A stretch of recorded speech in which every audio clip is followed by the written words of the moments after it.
Hello everyone, welcome you all. जैसा कि हम लोग जानते हैं कि हमने लास्ट क्लास जो है उसके अंदर cell cycle and cell division वाला चैप्टर जो है उसका पीवाईक्यू जो है नीट के ऊपर वो हमने कर लिया है।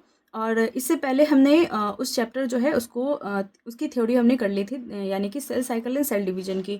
और टोटल 5 चैप्टर्स अभी तक हमारा कंप्लीट हो गया है, जिसमें पहला चैप्टर मैंने आपको पढ़ाया था, that is the living world. उसके बाद बायोलॉजिकल क्लासिफिकेशन, उसके बाद प्लांट किंगडम, उसके बाद मैंने आपको cell the unit of life, और उसके बाद cell cycle and cell division.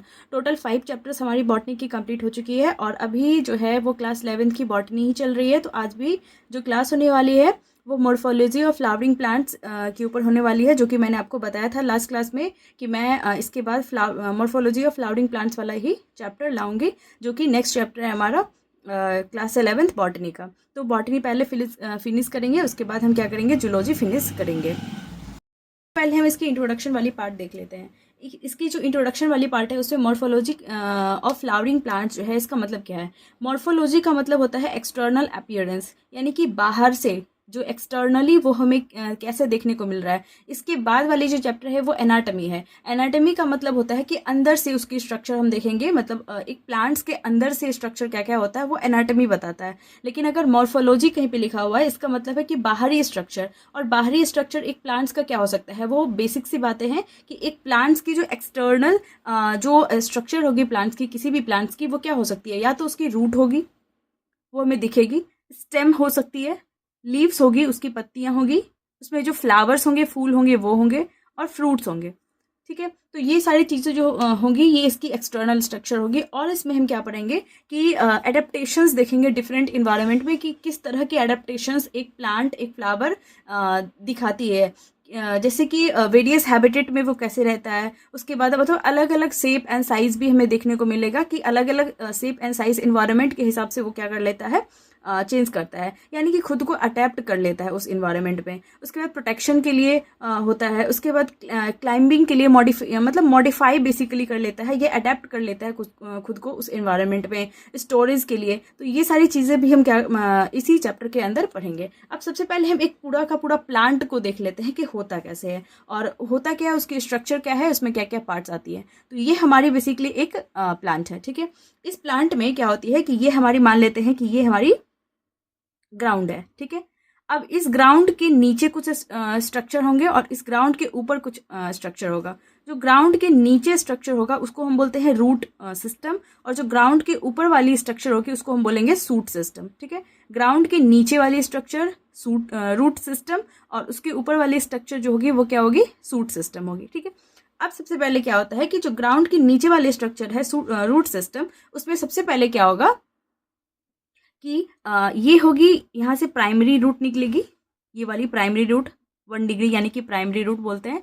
और प्राइमरी रूट यहाँ से निकलेगी ये डायरेक्ट। और प्राइमरी रूट जो निकलती है वो निकलती है, मतलब रूट सिस्टम जो होता है टोटल का टोटल, वो निकलता है रेडिकल से। रेडिकल एक स्ट्रक्चर है जहाँ से पूरा का पूरा क्या होता है कि रूट सिस्टम जो होता है वो निकलता है, और सूट सिस्टम जो होता है वो निकलता है प्लूम्यूल से। तो दो बातें याद रखना है कि हमें जो रूट सिस्टम होता है वो पूरा ओरिजिनेट होता है, निकलता है कहाँ से है, अराइज कहाँ से होता है, रेडिकल से। और जो सूट सिस्टम होता है वो निकलता है हमारा, दैट इज प्लूम्यूल से। ठीक है, अब हम देख लेते हैं कि रूट इकोसिस्टम के अंदर सबसे पहले हमारा ये प्राइमरी रूट होगा। प्राइमरी रूट क्या होगा, फर्दर डिवाइड करेगा, और फर्दर डिवाइड करने के बाद वो क्या बनाएगा, सेकेंडरी रूट बनाएगा। यानी कि ये प्राइमरी रूट फर्दर डिवाइड कर रहा है, डिवाइड करके सेकेंडरी रूट बना रहा है। अब ये सेकेंडरी रूट जो होगा इसके अंदर भी कुछ डिविजन्स होंगी, कुछ स्ट्रक्चर होंगी, और ये वाली जो स्ट्रक्चर होती है ये बेसिकली होता है थर्ड। यहाँ से जो निकलने वाली रूट होती है वो होती है टर्शरी रूट। ठीक है, तो सबसे पहले प्राइमरी रूट, उसके बाद यहाँ से सेकेंडरी रूट निकली, उसके बाद यहाँ पे छोटी छोटी सी ये टर्शरी रूट निकलेगी। ठीक है, अब हम देख लेते हैं सूट सिस्टम में। सूट सिस्टम में क्या क्या होता है हमारा। सबसे पहले क्या होगा कि ये हमारा स्टेम है, ये यहाँ से ये हमारा स्टेम निकलेगा, और स्टेम के ऊपर यहाँ से फिर क्या होगी, ये वाली हमारी प्रेजेंट होगी लीव्स। ठीक है, ये हमारी लीफ होगी, और लीफ के ऊपर यहाँ पे क्या होगा, ये फ्लावर होगा, सॉरी फ्रूट होगा, और फ्रूट के ऊपर यहाँ पे क्या होगा, फ्लावर प्रेजेंट होगा। और जो जहाँ से लीफ निकलती है उस स्ट्रक्चर को हम बोलते हैं नोड, ठीक है। तो ये वाला जो स्ट्रक्चर है जहाँ से लीफ निकल रही है, लीफ वाली स्ट्रक्चर जो होती है उसको हम नोड बोलते हैं। वो स्ट्रक्चर जहाँ से लीफ ओरिजिनेट होता है, निकलता है, उस स्ट्रक्चर को हम क्या बोलते हैं, नोड बोलते हैं। और दो नोड यानी कि एक नोड यहाँ है मान लेते हैं, और दो नोड, एक दूसरा नोड यहाँ है और यहाँ से भी लीफ निकल रही है। मान लेते हैं एक नोड यहाँ है, दूसरा नोड यहाँ पे निकला है, ये ठीक है, ये यहाँ पे निकला है। तो इन दोनों के बीच की जो स्ट्रक्चर होती है उसको हम क्या बोलते हैं, इंटरनोड। इंटरनोड का मतलब होता है दो नोड के बीच वाला स्पेस, ठीक है।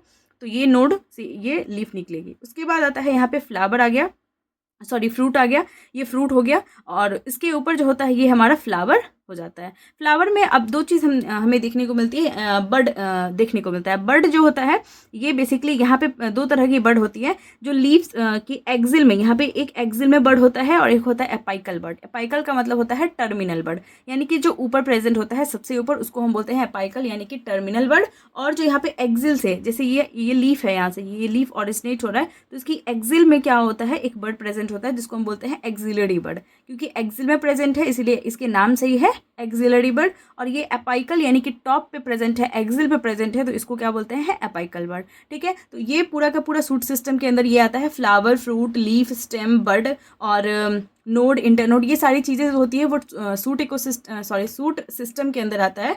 और जो रूट वगैरह होता है, रूट का part, primary root, secondary root और टर्शरी रूट, ये सारी चीज़ें जो होती है वो रूट सिस्टम के अंदर आता है। इसके बाद हम देख लेते हैं, यहाँ पे कुछ बातें लिखी हुई हैं जो कि मैंने आपको बता दिया है ऑलरेडी, कि अंडर ग्राउंड पोर्शन जो होता है उसको हम बोलते हैं रूट सिस्टम, और ये अराइज होता है फ्रॉम द रेडिकल। और जो अबव ग्राउंड वाला स्ट्रक्चर है वो होता है सूट सिस्टम पूरा का पूरा, और ये अराइज कहाँ से होता है, प्लूम्यूल से। तो दो बातें ये हमें अच्छे से याद रखना है, ठीक है। उसके बाद होता है हमारा, उसके बाद जो हमारा स्ट्रक्चर है वो हम देख लेते हैं सबसे पहले रूट के ऊपर, ठीक है। तो रूट के ऊपर पूरा का पूरा हम डिस्कशन अभी देख लेते हैं। तो जैसा कि मैंने आपको रूट का स्ट्रक्चर दिखाया था, रूट जो होता है यहाँ पे, ये जो रूट इकोसिस्टम होता है ये क्या होता है, ग्राउंड के अंदर है, ठीक है। तो हम यहाँ से समझते हैं एक पॉइंट को कि अंदर में जो है ये क्या है, अंदर में हम अर्थ के लिए क्या वर्ड यूज़ करते हैं, जियो यूज़ करते हैं, ठीक है। जियोग्राफी यानी कि अर्थ की जो स्ट्रक्चर होती है इसके लिए हम जियो वर्ड यूज़ करते हैं।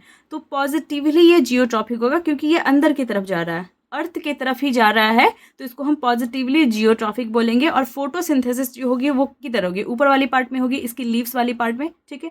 तो ये ऊपर तो नहीं जा रही है, नीचे जा रही है, तो इसलिए ये निगेटिवली फोटोट्रॉफिक होगा और जियोट्रॉफिक पॉजिटिवली होगा, क्योंकि ये अंदर की तरफ ही क्या हो रही है, जा रही है। तो यहाँ पे हम इस पॉइंट को अच्छे से देख लेते हैं कि यहाँ पे रूट के लिए क्या लिखा हुआ है कि ये पॉजिटिवली जियोट्रॉपिक होता है यानी कि अंदर की तरफ जाएगा, और निगेटिवली ये क्या होता है, फोटोट्रॉफिक होता है क्योंकि फोटोसिंथेसिस वाले पार्ट से ये दूर जा रहा है, ठीक है। इसीलिए ये वाला पॉइंट जो है लिखा हुआ है। अब हम रूट की जो है टाइप्स देख लेते हैं, किस किस तरह की रूट होती है।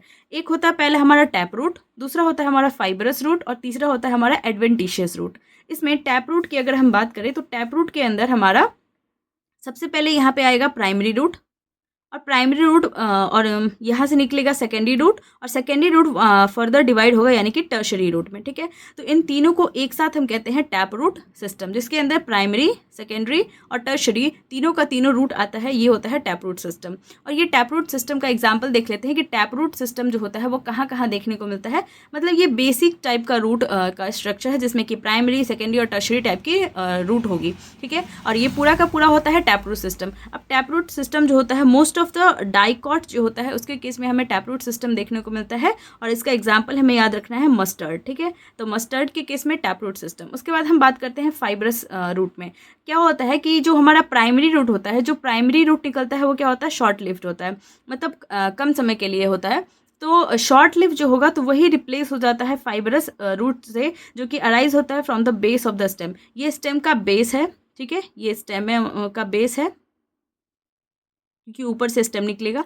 और यहाँ से, यहीं से क्या होता है, कुछ धागे धागे जैसा स्ट्रक्चर जो है वो हमें देखने को मिलता है। वही प्राइमरी रूट ही क्या होता है, रिप्लेस हो जाता है बहुत सारे धागों में, ठीक है। मतलब कि धागों में नहीं, धागों जैसा स्ट्रक्चर में। तो इसी को हम क्या बोलते हैं, फाइबरस रूट, क्योंकि ये फाइबर की तरह होता है, धागे की तरह, ठीक है। तो फाइबरस रूट जो होता है ये मोस्ट ऑफ द मोनोकॉट्स में होता है, और मोनोकॉट्स में भी एक एग्जाम्पल याद रखना हमें, वीट, ठीक है। तो डाइकॉट का एग्जाम्पल मस्टर्ड याद रखना है, और जो मोनोकॉट है उसमें याद रखना है हमें वीट, यानी कि फाइब्रस रूट के अंदर। अब हम एडवेंटिशियस रूट की बात करते हैं। तो एडवेंटिशियस रूट देखो, ये सब सारी जो भी रूट थी वो बेसिकली रेडिकल से ही ओरिजिनेट हो रहा था। हमने आपको बताया कि जो रूट होता है वो रेडिकल से ओरिजिनेट होता है। लेकिन कुछ ऐसे तरह के रूट होते हैं जो अराइज होते हैं अदर देन रेडिकल, किसी और स्ट्रक्चर जो होता है वहाँ से अराइज होगा। जैसे कि हमारा स्टेम कह लें, स्टेम से अगर अराइज हो गया, ठीक है, अगर लीफ वाला स्ट्रक्चर है वहाँ से अगर अराइज हो गया, तो ये होता है एडवेंटिशियस रूट, जो कि रेडिकल से ओरिजिनेट ना होकर कहीं और से ओरिजिनेट हो जाते हैं। तो इसमें एग्जाम्पल हो जाता है ग्रास, मॉन्स्टेरा और बनियान। बनियान तो हमने देखा ही है कि ये जो होता है बेसिकली इसका स्टेम वाला पार्ट ही होता है, वही क्या होता है नीचे आ जाता है नीचे की तरफ, और ये रूट बना लेता है। तो बनियान के अंदर तो यही हमने आपको बताया है कि रेडिकल जो होता है यहाँ से ओरिजिनेट ना हो करके कहीं और से ओरिजिनेट हो जाता है। तो ये थे हमारे एडवेंटिशियस रूट के अंदर ग्रास, मॉन्स्टेरा और बनियान, और तीनों एग्जाम्पल बहुत ही इंपॉर्टेंट है, अच्छे से याद रखना है। उसके बाद हम फंक्शंस की बात कर लें कि रूट क्या क्या फंक्शन परफॉर्म करता है। तो रूट की बेसिक फंक्शंस जो होती है वो होती है, पहली absorption of water and mineral from the soil. Basically क्या होगा कि हम जो भी, जैसे हम पानी देते हैं या कुछ भी देते हैं, जो कोई भी मिनरल्स देते हैं, कुछ भी देते हैं, तो क्या करते हैं हम सॉइल के अंदर देते हैं। अब सॉइल से ही क्या होगा, एब्जॉर्प्शन होना रहेगा। तो एब्जॉर्प्शन करेगा कौन, कोई तो होगा जो एब्जॉर्ब करके उसको ऊपर वाले पार्ट तक भी ले जाएगा, क्योंकि सिर्फ रूट तक रहने से क्या होगा, वो पेड़ ग्रो नहीं करेगा। उस पेड़ को ग्रो करने के लिए क्या चाहिए, रूट स्ट्रक्चर चाहिए। रूट ही क्या करता है, ये एब्जॉर्प्शन कराता है, एब्जॉर्प्शन करके ऊपर इसको पहुंचाता है। तो बेसिकली एब्जॉर्प्शन और वाटर का और जो भी मिनरल्स हम देते हैं वो, इसकी एब्जॉर्प्शन जो होती है सॉइल से, ये कौन करता है, रूट करता है। दूसरा होता है ये प्रोवाइड करेगा प्रॉपर एनकरेजमेंट। एनकरेजमेंट का मतलब होता है जैसे कि पेड़ है वो मिट्टी को जो पकड़ के रखता है, पकड़ के रखना इज एनकरेजमेंट। एनकॉर का मतलब होता है पकड़ के रखना। तो जो मिट्टी के अंदर प्रॉपर एनकरेजमेंट होता है वो रूट ही प्रोवाइड करता है, ठीक है। उसके बाद होता है कि इसके अंदर ये स्टोर करता है रिजर्व फूड मटेरियल्स, मतलब फूड मटेरियल्स जो होता है इसको भी ये क्या करता है, स्टोर करके रखता है। और सिंथेसिस करता है प्लांट ग्रोथ रेगुलेटर, जो हार्मोन्स वगैरह होता है उसकी सिंथेसिस भी ये करता है रूट। आने वाले जो क्लास होगी इसमें हम इसका plant growth and development chapter जो पढ़ेंगे उसके अंदर जो है हम ऑक्सीजन वगैरह के बारे में पढ़ेंगे, जो कि सिंथेसिस करता है। प्लांट ग्रोथ रेगुलेटर जो होता है उसमें ऑक्सीजन आता है। तो ये सब चीज़ें हम वहाँ देखेंगे, ठीक है। तो ये पीजीआर का भी सिंथेसिस करता है। अब हम रीजन्स ऑफ रूट देख लेते हैं, रूट में क्या क्या रीजन्स बेसिकली प्रेजेंट होता है। तो रीजन्स ऑफ रूट में सबसे पहले सबसे नीचे जो होता है, सबसे नीचे प्रेजेंट होगा रूट कैप, ठीक है, जो कि बेसिकली ये रूट का स्ट्रक्चर है, जो कि इसके बाहर कैप की तरह एक स्ट्रक्चर प्रेजेंट होता है जो इसको कवर किया रहता है, ठीक है। और इस रूट कैप के जस्ट ऊपर प्रेजेंट होता है रीजन ऑफ मेरिस्टम, ठीक है। और यहाँ पे बेसिकली बहुत ज़्यादा डिवीज़न होता है। उसके बाद रीजन ऑफ मेरिस्टम जो होता है इसके जस्ट ऊपर प्रेजेंट होता है रीजन ऑफ इलोंगेशन, ठीक है। और इलोंगेशन वाला रीजन जो है इसके जस्ट ऊपर प्रेजेंट होता है रीजन ऑफ मैचुरेशन। यहाँ पे इलोंगेशन नहीं होगा, मैचुरेशन होगा। तो यहाँ पे रीजन ऑफ मैचुरेशन होगा। और इसी रीजन ऑफ मैचुरेशन जो होता है यहाँ से निकलते हैं रूट हेयर्स। अभी सबके हम फंक्शन देख लेते हैं। और बेसिकली यहाँ पे सबसे पहले है रूट कैप, उसके बाद region of meristem, region of elongation और रीजन ऑफ मैचुरेशन। और रीजन ऑफ मैचुरेशन से निकलने वाले स्ट्रक्चर होते हैं रूट हेयर्स। तो सबसे पहले हम रूट कैप क्या होता है देख लेते हैं। रूट कैप जो होता है एक थिम्बल लाइक स्ट्रक्चर होता है। और थिम्बल लाइक स्ट्रक्चर होने के बाद ये क्या करता है, प्रोटेक्ट करता है tender apex of the root. मतलब ये जो रूट की अपेक्स है, ये इसकी टेंडर अपेक्स है, और अपेक्स को जो है ये क्या करता है, प्रोटेक्ट करके रखता है। तो बेसिकली प्रोटेक्शन का काम करता है ये रूट कैप।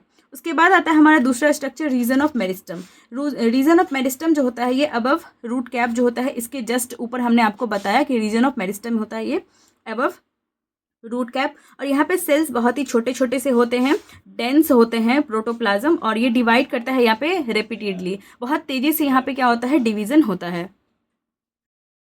और इसके बाद होता है हमारा रीजन ऑफ इलोंगेशन। इलोंगेशन का नाम से ही समझ में आ रहा है कि यहाँ पे इलोंगेट होगा, यानी कि यहाँ पे लेंथ में हमें क्या देखने को मिलेगा, ग्रोथ देखने को मिलेगा। बेसिकली सारी जगह पे ग्रोथ ही हो रही है, लेकिन यहाँ पे जो है रीजन जो होता है इलोंगेशन का, इसमें रैपिड इलोंगेशन होगा, इलोंगेट होगा, और ग्रोथ देखने को मिलेगा इन टर्म्स ऑफ लेंथ, यानी कि लेंथ के हिसाब से यहाँ पे ग्रोथ देखने को मिलेगी। और फिर क्या होता है, यहाँ से ही स्टार्ट हो जाता है रीजन ऑफ मैचुरेशन। तो इसलिए ग्रेजुअली डिफ्रेंशिएट करेगा और मैचुरेशन स्टार्ट हो जाता है यहाँ पे। और बेसिकली रीजन ऑफ मैचुरेशन जो होता है यहाँ पे वो मैच्योर हो जाता है। तो रीजन ऑफ मैचुरेशन जो है यहाँ पे वो मैच्योर हो चुका है रूट। और उसके बाद अबव जोन ऑफ इलोंगेशन, ये प्रेजेंट होता है, मतलब जोन ऑफ इलोंगेशन के ऊपर ही मैचुरेशन वाला रीजन प्रेजेंट होगा। और सम इपिडर्मल सेल, कुछ जो इपिडर्मल सेल्स होते हैं इसका जोन ऑफ मैचुरेशन का, वहाँ से क्या होता है, वेरी फाइन थ्रेड, धागे धागे जैसा कुछ स्ट्रक्चर निकलता है जिसको हम बोलते हैं रूट हेयर्स। हमने आपको बताया कि मैचुरेशन वाला जो रीजन होता है वहीं से निकलता है रूट हेयर्स। और रूट हेयर्स जो होता है इसका कुछ काम होता है, जैसे कि ये एब्जॉर्ब करता है water and minerals from the soil. जो हमने आपको बताया कि जो बेसिक फंक्शन होता है इसका रूट का, वो वाटर एंड मिनरल का एब्जॉर्प्शन होता है। अब एब्जॉर्प्शन के लिए भी कोई सा स्ट्रक्चर होना चाहिए जो एब्जॉर्प्शन में हेल्प करेगा। तो बेसिकली रूट हेयर्स जो होता है वो प्रेजेंट होता है रीजन ऑफ मैचुरेशन वाला पार्ट में, रूट के ही पार्ट में, जो कि वाटर एंड मिनरल का एब्जॉर्प्शन करवाएगा सॉइल से और सरफेस एरिया को भी बढ़ाएगा, क्योंकि ज़्यादा से ज़्यादा क्या करना है, वाटर एंड मिनरल का एब्जॉर्प्शन करवाना है। तो क्या करेगा, पहले सरफेस एरिया बढ़वाएगा और उसके बाद क्या करेगा, वाटर एंड मिनरल का एब्जॉर्प्शन करवाएगा फ्रॉम द सॉइल। ठीक है, तो ये थी हमारी रूट हेयर्स की फंक्शन। अब हम देख लेते हैं कि रूट की मॉडिफिकेशंस क्या क्या है, मतलब रूट मॉडिफाई करके क्या क्या स्ट्रक्चर फॉर्म करता है, कैसे ये मतलब इंपॉर्टेंट होता है। ठीक है, तो मॉडिफिकेशंस रूट की देख लेते हैं। इसमें सबसे पहले फूड स्टोरेज के लिए रूट क्या करता है, खुद को मॉडिफाई करता है, सपोर्ट के लिए मॉडिफाई करता है खुद को, और रेस्पिरेशन के लिए मॉडिफाई करता है। तीनों का तीनों हम देख लेते हैं अभी। फूड के लिए फूड स्टोरेज के लिए, मतलब फूड स्टोरेज के लिए जो खुद को मॉडिफाई करता है, उसमें सबसे पहला रूट आता है टैप रूट। ठीक है, और टैप रूट के अंदर आता है कैरेट और टर्निप। तो कैरेट और टर्निप जो होगा टैप रूट के अंदर होगा, जो कि बेसिकली फूड स्टोरेज करेगा। और एडवेंटिशियस रूट जो होगा, बेसिकली टैप रूट वो नॉर्मल वाला रूट होगा, और जो रेडिकल से निकलेगा एडवेंटिशियस रूट जो होगा अदर देन रेडिकल वाला होगा, और ये भी फूड स्टोरेज के लिए ही मॉडिफाई करेगा खुद को। और इसमें आ जाएगा स्वीट पोटैटो एंड एस्पैरागस। ठीक है, दोनों बहुत इंपॉर्टेंट है, याद रखना है। उसके बाद है हमारा सपोर्ट के लिए। सपोर्ट के लिए रूट क्या करता है, खुद को मॉडिफाई करता है, जिसके अंदर आता है पहले प्रॉप रूट। प्रॉप रूट जो होता है इसके अंदर आता है बैनियन ट्री। और स्टिल्ट रूट जो होता है, जहाँ पे root come out from the lower node, जो लोअर नोड होता है वहाँ से निकलने वाले रूट जो होता है वो स्टिल्ट रूट होता है, और ये देखने को मिलता है हमें शुगर केन में और मेज़ में। ठीक है, तो सपोर्ट के लिए ये बनियान ट्री, शुगर केन और मेज होगा, जिसमें कि बनियान ट्री प्रॉप रूट होगा और शुगर केन मेज जो होगा वो स्टिल्ट रूट होगा। बहुत इंपॉर्टेंट है, याद रखेंगे अच्छे से। उसके बाद है हमारा रेस्पिरेशन के लिए क्या होता है, कुछ रूट्स होते हैं जिसको हम बोलते हैं निमैटोफोर्स। और जो निमैटोफोर्स होता है, इस तरह की जो रूट्स होती है वो देखने को मिलती है हमें राइजोफोरा में। बेसिकली यहाँ पे होता क्या है कि ये जो इस तरह के रूट्स होते हैं, या इस तरह की जो भी प्लांट्स होते हैं, वो देखने को मिलता है हमें स्वैम्पी रीजन में। स्वैम्पी यानी कि दलदल वाला एरिया में, जहाँ पे क्या होता है कि root come out of the ground, grow vertically upward grow करता है। क्या होता है कि प्लांट को, उस पार्ट को क्या चाहिए रहता है, रूट को क्या चाहिए रहता है, ऑक्सीजन चाहिए रहता है। तो ऑक्सीजन के लिए क्या होता है, मतलब दलदल वाला एरिया है वहाँ पे पूरा मतलब कि जो मिट्टी है वो लॉक्ड है, लॉक्ड होने की वजह से उसको अच्छे से ऑक्सीजन नहीं मिल पाता है। ऑक्सीजन नहीं मिल पाता है तो क्या होता है कि रूट खुद को ऐसा मॉडिफाई करता है कि रेस्पिरेशन के लिए क्या करता है, वो खुद को ग्राउंड के ऊपर लाता है और वर्टिकली ग्रो कर लेता है। तो ये किस लिए ग्रो करता है ऐसा, to get oxygen for the respiration. तो ये पॉइंट अच्छे से याद रखना है। और ये होता किस में है, राइजोफोरा के अंदर, और रूट का क्या नाम है, निमैटोफोर्स। ठीक है, इसके बाद हम देख लेते हैं, अब हमारा रूट पूरा का पूरा फिनिश हो चुका है। अब हम स्टेम के ऊपर देख लेते हैं। और स्टेम में वही दो बेसिक पॉइंट जो मैंने आपको रूट के लिए बताया वो यहाँ भी होगा। वो था निगेटिवली फोटोट्रॉपिक, लेकिन ये पॉजिटिवली फोटोट्रॉपिक होगा क्योंकि ये ऊपर की तरफ बढ़ता है स्टेम, और निगेटिवली ये जियोट्रॉपिक होगा। और वो वाला था रूट जो था हमारा, वो पॉजिटिवली जियोट्रॉपिक था। तो ये वाला अच्छे से याद रखना है। उसके बाद ये अराइज होगा फ्रॉम द प्लूम्यूल, और वो था रेडिकल से। उसके बाद इसके अंदर हमें क्या क्या देखने को मिलेगा, ये यहाँ से लीव्स, फ्लावर और फ्रूट जो होगा वो ऑरिजिनेट होगा, निकलेगा।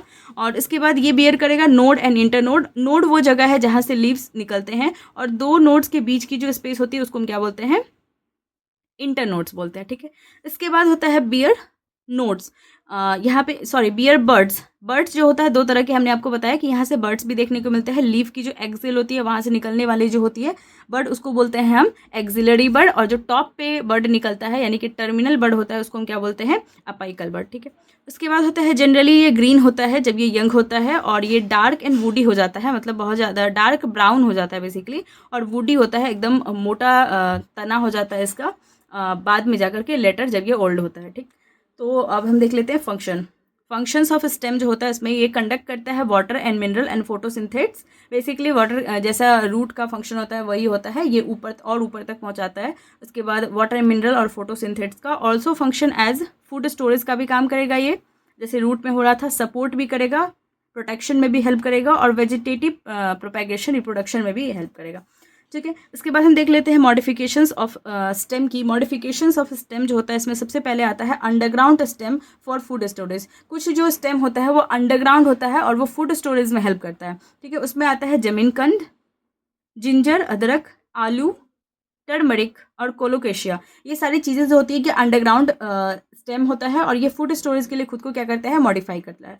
उसके बाद पेरिनेशन जो होता है इसमें आ जाता है ऑक्सैलिस, जो बेसिकली हमेशा हमें देखने को मिलता है। जो जिस तरह के जो प्लांट्स होते हैं, जिस तरह के मतलब स्टेम की बात कर ले तो ये पेरिनेशन के लिए क्या करता है, खुद को मॉडिफाई कर लेता है। तो ये इसमें आ जाता है ऑक्सैलिस। ठीक है, उसके बाद हमारा आ जाता है टेंड्रिल्स।